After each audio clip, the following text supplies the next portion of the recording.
ನಿಂತಿರ್ತೀವಿ ಅಂದ್ರೆ ನಮ್ಮಲ್ಲಿ ಒಂದು ಎನರ್ಜಿ ಇರುತ್ತೆ, ಕರೆಕ್ಟಾ? ಶಕ್ತಿ ಇರುತ್ತೆ.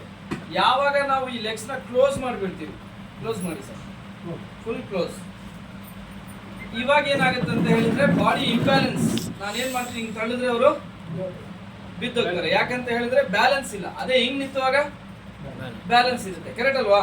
ಸೊ ಈ ಒಂದು ಎನರ್ಜಿ ಬ್ಯಾಲೆನ್ಸ್ ಇಲ್ದಿರುವಂತ ಸಿಚುವೇಶನ್ ಅಲ್ಲಿ ಹೇಗೆ ನಮ್ಮ ಬಾಡಿಯಲ್ಲಿ ಬರುತ್ತೆ ಅಂತ ನೋಡೋಣ, ಓಕೆನಾ? ಈಗ ಸದ್ಯಕ್ಕೆ ಫಸ್ಟ್ ಡೆಮೋ ನಾನು ಮಾಡ್ತೀನಿ. ಕ್ಲೋಸ್ ಮಾಡಿ ಸರ್, ಲೆಗ್ಸ್ ಫುಲ್ ಕ್ಲೋಸ್ ಮಾಡಿ, ಸ್ಟ್ರೈಟ್ ನೋಡಿ ನೀವು. ನಾನು ನನ್ನ ಕೈನ ಹೋಲ್ಡ್ ಆಗಿ ಇಟ್ಕೊಳ್ಳಿ ಸರ್, ಓಕೆ? ಸ್ಟ್ರೈಟ್ ನೋಡಬೇಕು, ಎನರ್ಜಿಯಿಂದ ಇಟ್ಕೊಳ್ಳಿ. ನಾನು ಕೆಳಗಡೆಗೆ ನಿಮಗೆ ಪುಷ್ ಮಾಡ್ತೀನಿ, ಓಕೆ? ಮಾಡ್ಬೋದಾ? ಹಾಂ, ರೆಡಿ? 1 2 3. ಏನಾಗ್ತಿದೆ? ಬೆಂಡ್ ಆಗ್ತಾ ಇದ್ದಾರೆ. ನಾನು ಈ ಕಡೆನೂ ಎಳಿತಾ ಇಲ್ಲ, ಹಿಂಗ್ ಎಳಿತಾನೂ ಇಲ್ಲ ಅವ್ರಿಗೆ, ಕರೆಕ್ಟಾ? ಕರೆಕ್ಟ್ 90 ಡಿಗ್ರೀಸ್ ಅಲ್ಲಿ ಏನ್ ಮಾಡ್ತಾ ಇದೀನಿ ನಾನು ಅವ್ರಿಗೆ? ಮತ್ತೆ ಒಂದ್ಸಲಿ ನೋಡೋಣ. ಏನ್ ಮಾಡ್ತಾ ಇದ್ದೀನಿ? ಪುಷ್ ಮಾಡ್ತಾ ಇದ್ದೀನಿ. ಏನಾಗ್ತಾ ಇದೆ? ಕಾಲ್ ಎತ್ತುತ್ತಾ ಇದ್ದಾರೆ, ಬೆಂಡ್ ಆಗ್ತಾ ಇದ್ದಾರೆ, ಕರೆಕ್ಟಾ? ಸೊ ನೋಡೋಣ. ಈಗ ಇದು ಹಾಕಿದ ಮೇಲೆ ಅದೇ ಸೇಮ್ ಇರುತ್ತಾ ಇಲ್ಲ ಅವರಲ್ಲಿ ಚೇಂಜಸ್ ಬರುತ್ತಾ ನೋಡೋಣ. ಯಾವ ಕೈಗೆ ಬೇಕಾದ್ರೂ ಹಾಕ್ಬೋದು. ಈಗ ಈ ಒಂದು ರಿಸ್ಟ್ ಬ್ಯಾಂಡ್ ಅನ್ನೋದು ಇವ್ರ ಕೈಗೆ ಹಾಕಿದ್ದೀನಿ, ಓಕೆ? ಸೊ 5 to 10 ಟೈಮ್ಸ್ ಹಿಂಗೆ ಮಾಡಿ ಸರ್. ಸೊ ಇದು ಯಾಕೆ ಮಾಡಿಸ್ತೀವಿ ಅಂತ ಹೇಳಿದ್ರೆ ನಮ್ಮ ರಕ್ತದಲ್ಲಿ ಆಕ್ಸಿಜನ್ ಅನ್ನೋದು ಬಹಳ ಫಾಸ್ಟ್ ಆಗಿ ಪಾಸ್ ಆಗಲಿ, ಬ್ಲಡ್ ಸರ್ಕ್ಯುಲೇಷನ್ ಆಗಲಿ ಅಂತ ಹೇಳಿ. ನಾವು ಇದು ತೆಗೆದುಬಿಟ್ಟು ಹಿಂಗೆ ಮಾಡಿ ನೋಡೋದು ಆಗಲಿಲ್ಲ, ಓಕೆನಾ? ಸೊ 5 to 10 ಟೈಮ್ಸ್ ಇವರು ಹಿಂಗೆ ಮಾಡಿದ್ರ ಸರ್, ಆಯ್ತಾ? ಏನ ಆಯ್ತು? ಹಂಗೆ ಸೇಮ್ ಸರ್, ಸ್ಟ್ರೈಟ್ ನೋಡಿ. ಈಗ ನೋಡೋಣ ಅದೇ ತರ ಅವ್ರ ಎನರ್ಜಿ ಇದೆಯೋ ಇಲ್ವೋ. ನಾನು ಹಂಗೆ ಸ್ಟ್ರೈಟ್ಗೆ ಪ್ರೆಸ್ ಮಾಡ್ತೀನಿ, ಅದೇ ಎನರ್ಜಿನ ನೀವು ಯೂಸ್ ಮಾಡ್ಬೋದು. ನನ್ನ ಕೈನ ಹಿಡ್ಕೊಳ್ಳಿ ಸರ್ ಗಟ್ಟಿಯಾಗಿ, ಸ್ಟ್ರೈಟ್ ನೋಡಿ. ಪುಷ್ ಮಾಡ್ಬೋದಾ? ರೆಡಿನಾ? 1 2 3.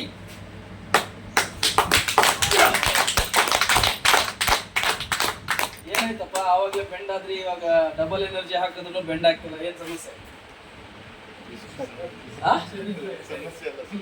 ಸೊಲ್ಯೂಷನ್ ಅದು, ಓಕೆ? ನಾನು ಈ ಕೈಗೆ ಹಾಕಿದ್ದೀನಿ ಅಂತ ಹೇಳಿ ಆ ಕೈಯಲ್ಲಿ ಎನರ್ಜಿ ಇಲ್ವಾ, ಕಟ್ಟಿರೋ ಕೈಗೆ ಇರುತ್ತಾ ಅಂತ ಇಲ್ಲ, ಆ ಕೈನೂ ಹಾಗೆ ಇರುತ್ತೆ. ಬೇಕಂದ್ರೆ ನೋಡ್ಕೊಂಡು ಪುಷ್ ಮಾಡ್ಬೋದಾ? ರೆಡಿ? ತಗೊಳ್ಳಿ ಸರ್. ಯಾಕಂದ್ರೆ ವೆಯ್ಟ್ ಫುಲ್ ವೆಯ್ಟು ಹಾಕ್ತೀನಿ ಸರ್. ನೀವು ಒಂದ್ಸಲಿ ಬರ್ಬೋದಾ?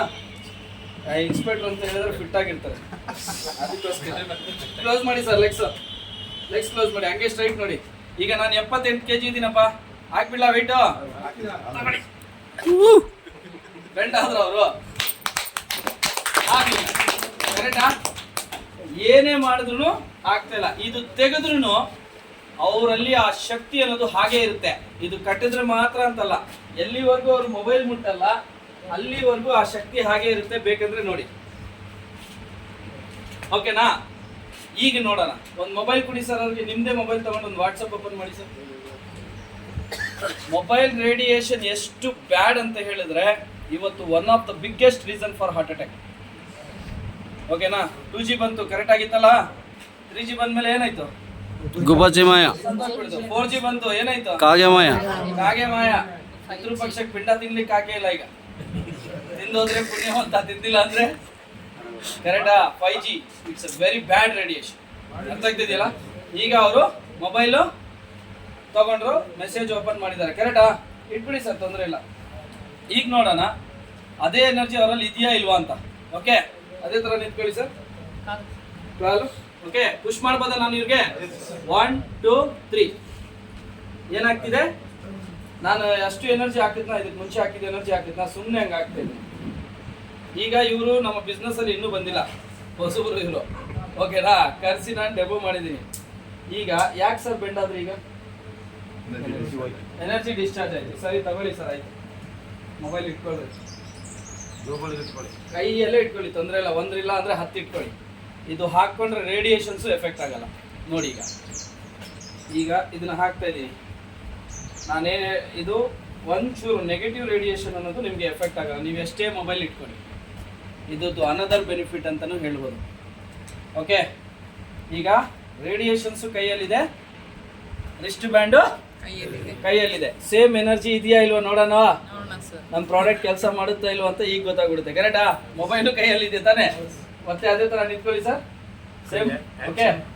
ಪುಷ್ ಮಾಡ್ಬೋದಾ? ಇಟ್ಕೊಳ್ಳಿ ಸರ್ ಕೈ ನನ್ನ, ಓಕೆ? ರೆಡಿ? ಸ್ಟ್ರೈಟ್ ನೋಡಿ. ನೀವು ಪುಷ್ ಮಾಡ್ಬೋದಾ? ತಗೊಳ್ಳಿ ಸರ್. ಏಯ್!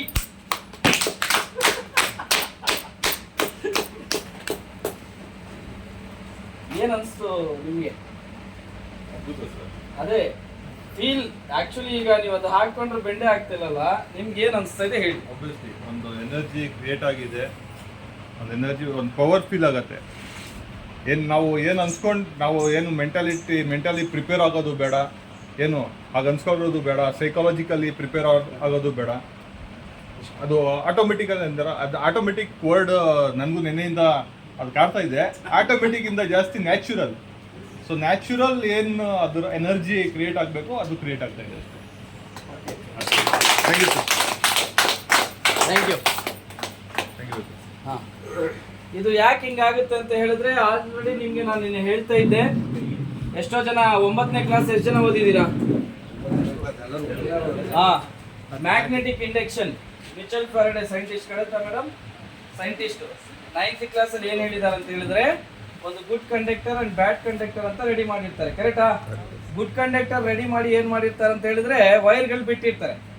ಎಲ್ಲಿವರೆಗೂ ಅದರಲ್ಲಿ ಎಲೆಕ್ಟ್ರಿಸಿಟಿ ಫಾರ್ಮೇಷನ್ ಆಗಲ್ಲ ಅಂತ ಹೇಳಿದ್ರೆ, ಎಲ್ಲಿವರೆಗೂ ಮ್ಯಾಗ್ನೆಟಿಸಮ್ ಅನ್ನೋಂಥ ಎನರ್ಜಿ ಹತ್ರ ಬರಲ್ಲ, ಅಲ್ಲಿವರೆಗೂ ಎಲೆಕ್ಟ್ರಿಸಿಟಿ ಆ ಕಂಡಕ್ಟರ್ ಅಲ್ಲಿ ಕ್ರಿಯೇಟ್ ಆಗಲ್ಲ. ಯಾವಾಗ ಮ್ಯಾಗ್ನೆಟಿಸಮ್ ಅನ್ನೋಂಥ ಎನರ್ಜಿ ಹತ್ರ ಬರುತ್ತೆ, 3 lakh ಕಿಲೋಮೀಟರ್ ಸ್ಪೀಡ್ ಅಲ್ಲಿ ಆ ಎಲೆಕ್ಟ್ರಾನ್ಸ್ ಅನ್ನೋದು ಅದರಲ್ಲಿ ಪುಷ್ ಮಾಡುತ್ತೆ, ಎಲೆಕ್ಟ್ರಿಸಿಟಿ ಫಾರ್ಮೇಷನ್ ಆಗುತ್ತೆ. ಕರೆಕ್ಟಾ? ಏನ್ ಮೇಡಮ್ ಟೀಚರ್? ಅದಕ್ಕೆ ನಾನು ಕರೆಕ್ಟ್ ರಾಂಗ್ ಇದ್ರೆ ಹೇಳ್ರಿ. ಕರೆಕ್ಟಾ? ಅದೇ ತರ ನ್ಯಾಚುರಲ್ ಆ ಗುಡ್ ಕಂಡಕ್ಟರ್ ಜಾಗದಲ್ಲಿ ನಮ್ಮ ದೇಹನ ಇಡ್ರಿ. ಯಾವಾಗ ನ್ಯಾಚುರಲ್ ಮ್ಯಾಗ್ನೆಟಿಕ್ ಎನರ್ಜಿ ನಮ್ಮ ಹತ್ರ ಬರುತ್ತೆ, ನಮ್ಮ ಸೆಲ್ಸ್ ಆಟೋಮೆಟಿಕ್ ಆಗಿ ಚಾರ್ಜ್ ಆಗುತ್ತೆ. ಅದೇ 3 lakh ಕಿಲೋಮೀಟರ್ ಸ್ಪೀಡ್. ವಂಡರ್ಫುಲ್ ಪ್ರಾಡಕ್ಟಾ? ಕಾಸ್ಮಿಕ್ ಎನರ್ಜಿನಾ? ಏನಪ್ಪ, ಪಂಚತತ್ವದಲ್ಲಿ ಒಂದು ತತ್ವ ಇದು. ಇಂಥ ಪ್ರಾಡಕ್ಟ್ ಇಟ್ಕೊಂಡು ಈಗ ನೀವು ರೆವಲ್ಯೂಷನ್ ಮಾಡಿಲ್ಲ ಅಂತ ಹೇಳಿದ್ರೆ ಏನೋ. ಇನ್ನೊಂದು ಯಾರು ಹೊಸಬ್ರು ಬಂದಿದ್ದಾರೆ? ಬನ್ನಿ ಸರ್, ಬನ್ನಿ. ಬರಿಗಾಲಲ್ಲಿ ಮಾಡ್ಬೋದಾ?